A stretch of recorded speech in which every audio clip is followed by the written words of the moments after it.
I'm Hanish Patel, and this is User Friendly, the show where we explore emerging trends in tech, media, and telecom, and how they impact business, operations, and the world around you. Today, we're discussing inclusion in the workplace, specifically in tech companies, and what individuals and businesses are doing to implement a positive change. So joining me again for part 2 of Inclusion in the Workplace is Julia Silva, Diversity Program Specialist at Google, and Sharon Harris, VP, Alliance Relationships for the Google Marketing Platform at Deloitte. Julia, Sharon, welcome back to the show.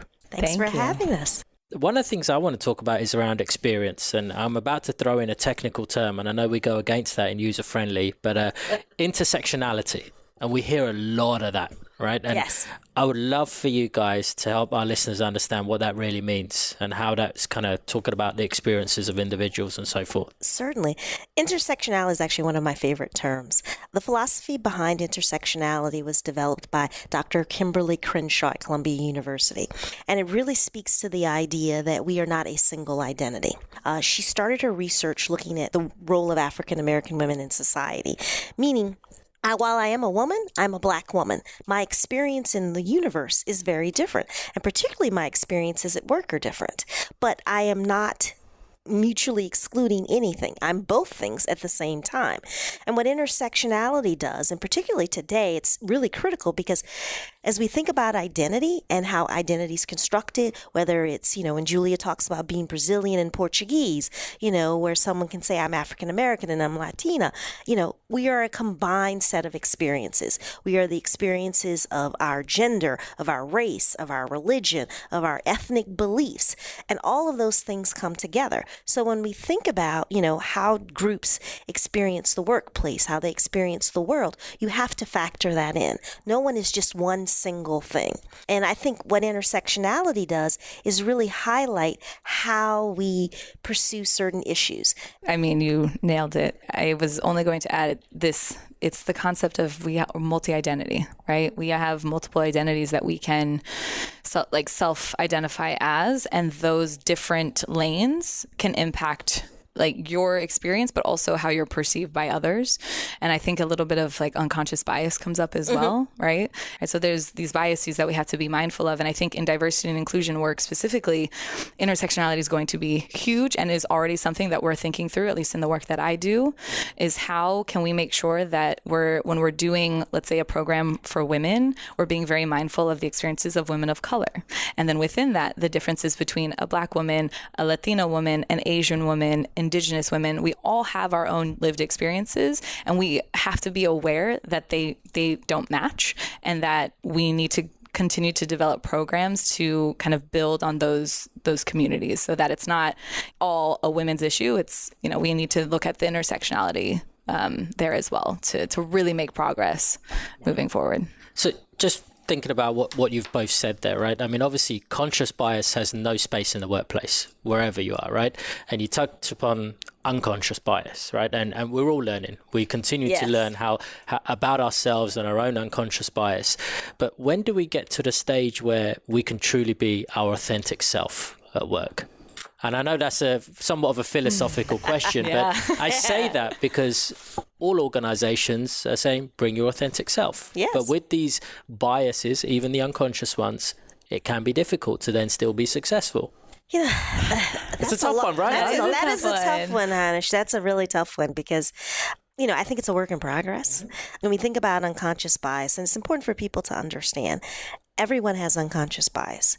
And if we didn't, we wouldn't survive. We make decisions on autopilot every day, thousands of decisions, and they're driven by unconscious bias. And I think where we have to be really mindful is there's a part of that that's important where, I always tell people there's certain instincts that you have for a reason, but then there are others that you have to often be very mindful of them. When it comes to bringing your authentic self to work, I think it always goes back to you have to be true to who you are, but you also have to be respectful of the environments that you're in. Because often, I think people understood being my authentic self means doing whatever I want to do. That is not actually what it means. It really does mean that you are respectful and you're trying to create a community where everyone is empowered, everyone has a voice, and everyone feels respected. So in bringing your authentic self to work, you have to be mindful of other people because you're not doing this in isolation, but you should be comfortable in your own skin to share, to experience other people, and be open to having those conversations. Because it is something that I always say, diversity and inclusion actually begins at home. It's like, what are your lived experiences? Who are your friends?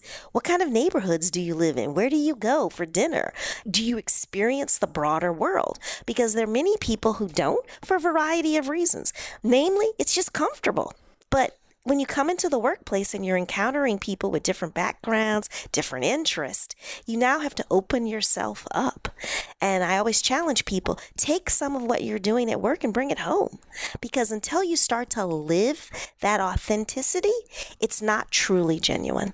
And it becomes really harder day in and day out. So I really try to bring those two things together. Yeah, I love what you mentioned about kind of bringing it home. And I think it's critical to think of it not just in the workplace, but also in your own personal life. And me, with the work that I do, it blends. It just has to. My professional and my personal, it all is a mix. And I always say that there's a lot of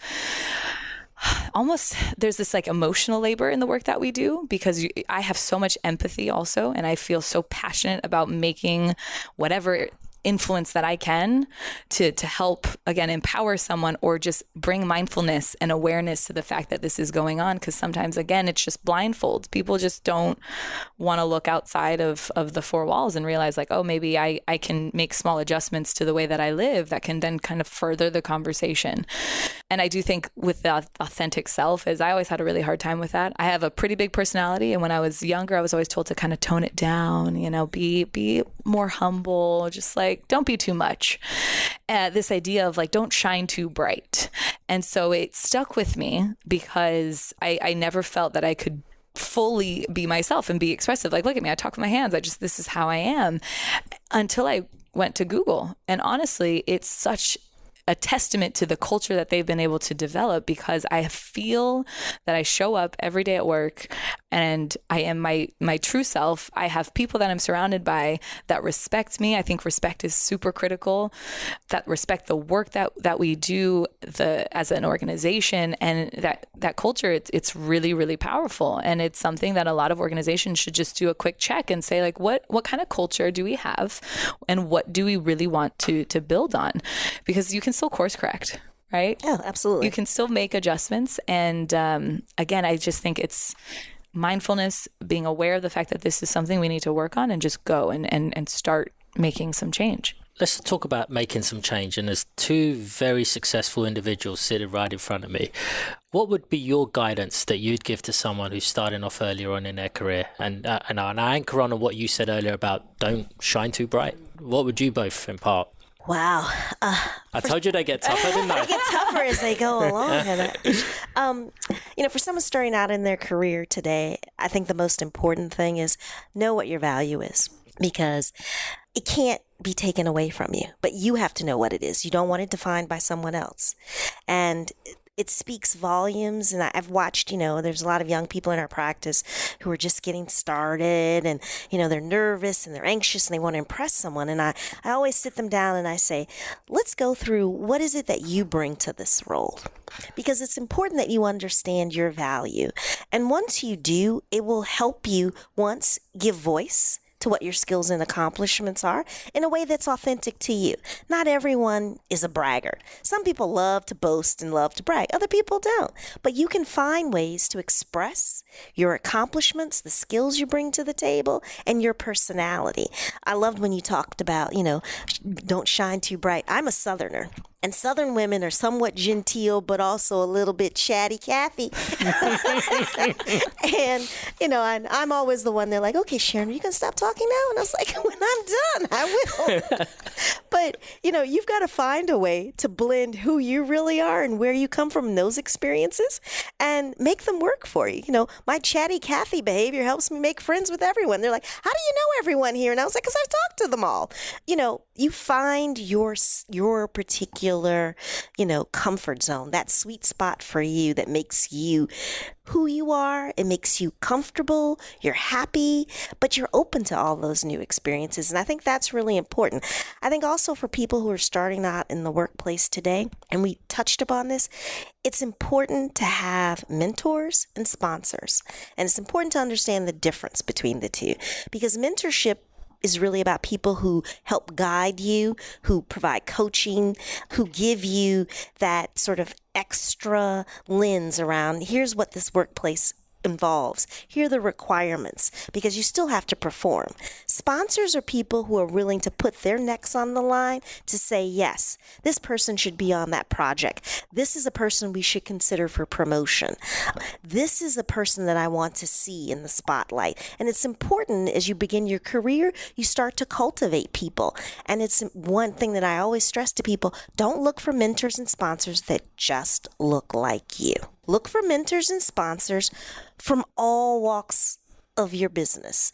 People who are junior to you, people who are senior to you, but they don't have to look like you, but they do have to be open to who you are, and they have to be open to helping you. And sometimes you might go through a couple until you find the right fit, but that's a really critical component as you're beginning your career. I want to expand on what you said. I have the same advice. It's, self-promote and know your value, control your narrative and how you want to be perceived by others. And also know that those accomplishments, they don't necessarily speak for themselves, right? So this is a muscle. This is a skill that we need to build on so that it really sticks.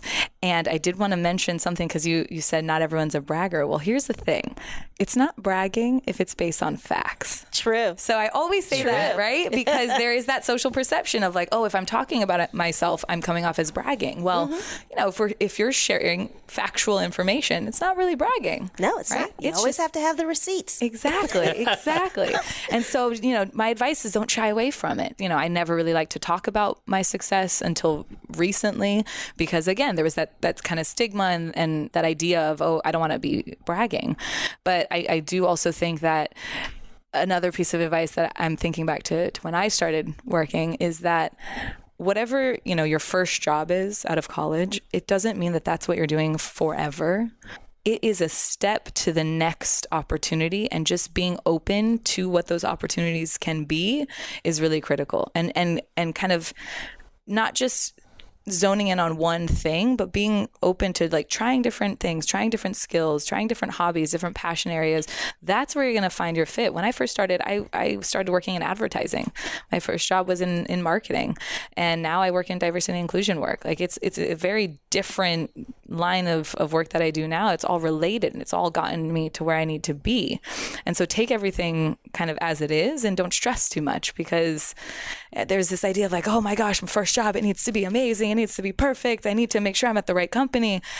It's okay. It'll all work itself out. Again, it's just opening doors for you in the future. Yeah. No experience is ever wasted. None. And it's important, your career is a journey. And there are going to be twists and turns, cliffs, oceans, hurricanes, tornadoes. It's a journey, but no experience is ever wasted. And I wouldn't trade, I've had numbers of different jobs, different industries, just interesting things in my life, but I wouldn't trade it for anything, because it helps to make you who you are. And it's important that you have different perspectives on the world. No, I appreciate both you sharing that. And if I anchor in on something that both you said literally in your opening statements about knowing your value, right? And let's think about value for a second, because if you're a new organization, your company's thinking about the value that you're bringing. And we're talking about diversity and inclusion. So I'd love to kind of stitch that together in terms of, and Julia, you touched upon some of the impact that the boards that are much more diverse, much more inclusive, the business results and the value that they bring. So let's spend a moment and talk a bit about just the true benefits of diversity and inclusion and the business value that it brings. And it'd be great if you got some examples around that for sure. Yeah, absolutely. So there's a great example that I share often about how just not having a diverse perspective at the table led to not creating the best product. So at the beginning, YouTube, there's an article actually in the New York Times that talks about this instance.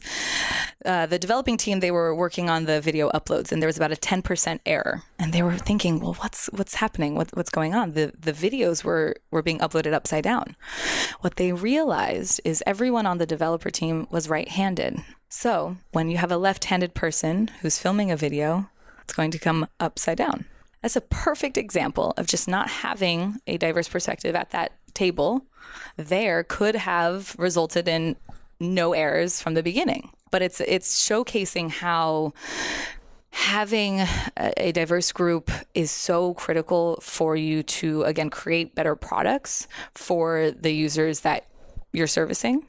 And that can be, diversity in experiences, in cultures, in race, sexual orientation. All of this matters because, again, as Google is a global organization and we want to continue to innovate, the only way we're going to be able to innovate and continue to develop these phenomenal products that really are meant to make lives easier, to make people's lives more efficient, to create access to education and knowledge and just information. How are we going to continue to build on that if we don't have the diverse perspectives at the table? And so that's really something that we talk about a lot internally is we just want to make sure we're building great products. And so let's make sure we have everyone at the table that would be impacted. We actually have a team that focuses on product inclusion. They've developed a set of guidelines on how organizations can develop more inclusive products.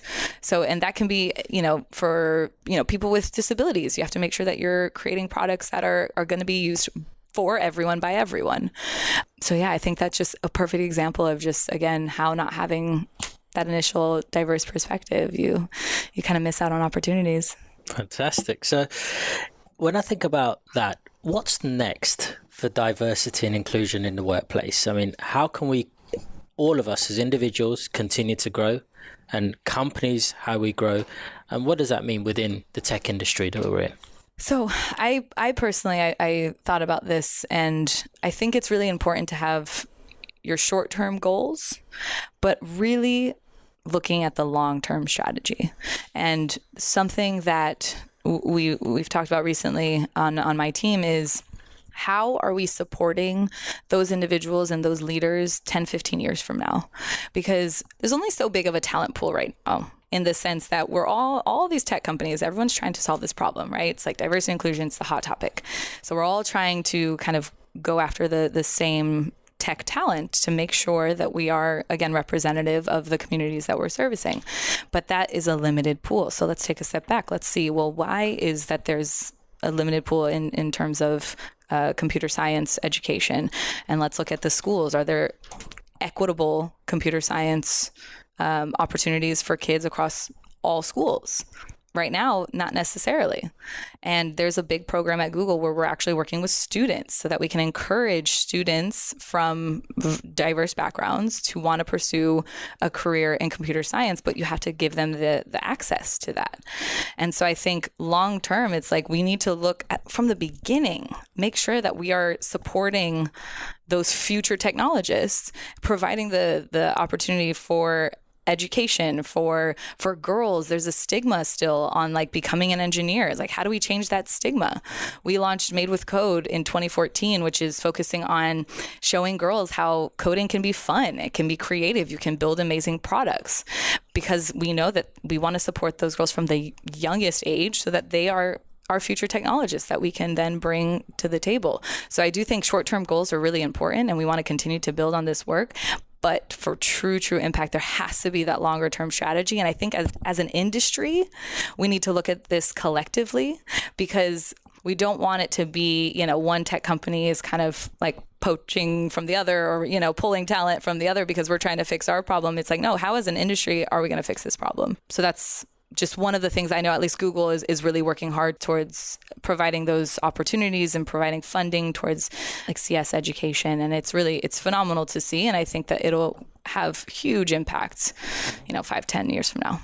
When I think about what comes next, I have the great privilege of working with Google, and I see all of the innovation. I see the efforts that they're making around diversity and inclusion. And being at Deloitte, it's a topic that I'm incredibly passionate about.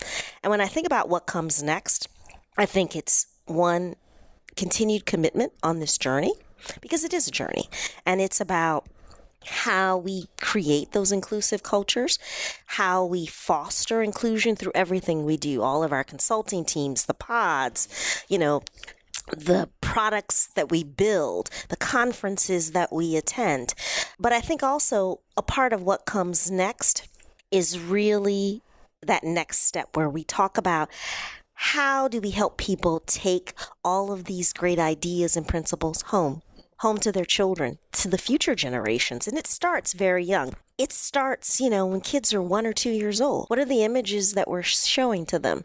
How are we teaching them to interact with other children who may not look like them, or who have disabilities, or, are visually impaired?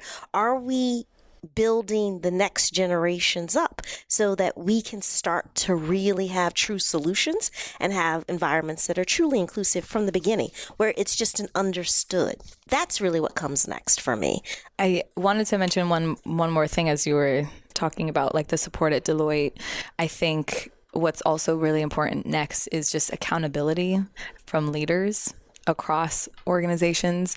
If we're really going to have an impact at an organization wanting to make change in diversity and inclusion, it has to come from the top down. There's so many grassroots efforts, of course, but I noticed the shift when, like our executive team said, this is business critical. We need to really focus on this. We have teams dedicated to this. We have so many resources. And as soon as there was that kind of leadership stake in it and that accountability, there was a shift in the environment and how people see this topic. And now it's just like full steam ahead. So I think that accountability is something that companies, if you're looking to kind of address this now, is hold your leaders accountable, hold your hiring managers accountable, the people that are influencing who the talent pool is. Accountability is going to be critical. I couldn't agree more. You have to have a plan for success. You have to have that accountability and the metrics behind it, because that's what's really going to move the needle. With that, I absolutely want to thank the both of you. Julia, Sharon, thank you for joining me today on such an important topic, and one that everyone needs to have on their radar, and not just because it's hot, it's now, but that's the way we should be in the way that we work. So thank you ever so much, and until next time, happy listening. Thank you. Thanks for having me. Thanks for listening to User Friendly. To subscribe or listen to more episodes, search for Deloitte User Friendly in your favourite podcatcher, or find us online at userfriendly.deloitte.com. The opinions expressed by guests on this podcast belong to them and do not necessarily reflect those of Deloitte.